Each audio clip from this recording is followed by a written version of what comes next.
بھائی کو غیرت یاد آتی ہے، خود ہی قانون ہاتھ میں لے لیتا ہے، کہتے ہیں جی میں نے غیرت کے نام پر قتل کر دیا، تو نے شریعت کا حکم توڑا۔ جہاں غیرت کرنی تھی وہاں پر تم نے نہیں کی، یہاں تو مارنے کا تجھے شریعت نے حکم ہی نہیں دیا،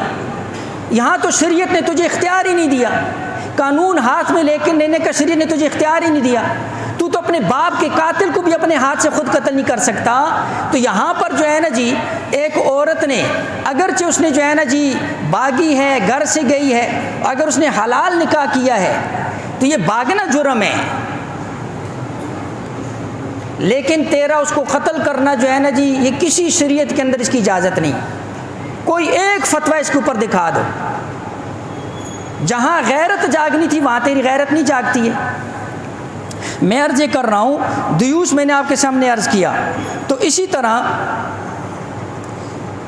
میں آپ کے سامنے عرض کر رہا ہوں کہ اس کی شریعت کے اندر کسی طرح کی بھی کوئی اجازت نہیں۔ ایک موقع پر جب یہ حکم آیا نا، زنا جیسا عمل، قرآن نے اس کے لیے 4 گواہ جو آنکھوں دیکھے گواہ ہوں، جو اپنی آنکھ سے یہ عمل دیکھے اور گواہی دیں، تب زنا کا جو ہے نا جی کیا حکم ثابت ہوتا ہے۔ تو جب یہ حکم حضور علیہ السلام نے بیان کیا تو سعد بن عبادہ سردار مدینہ کے، انہوں نے کیا کہا، لو رأیت رجلا مع امراتی لضربته بالسیف غیر مصفع، فرماتے ہیں کہ اللہ کے نبی یعنی اپنی مجلس میں کہ میں اب 4 گواہ تلاش کروں گا، اگر اپنی بیوی کے ساتھ کسی مرد کو دیکھ لوں، میں تو اتنا انتظار نہیں کروں گا، میں تو سیدھا ان کی گردن اڑاؤں گا۔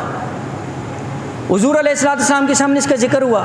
حضور علیہ السلام نے فرمایا، اتعجبون من غیرت سعد، کیا تم سعد کی غیرت پر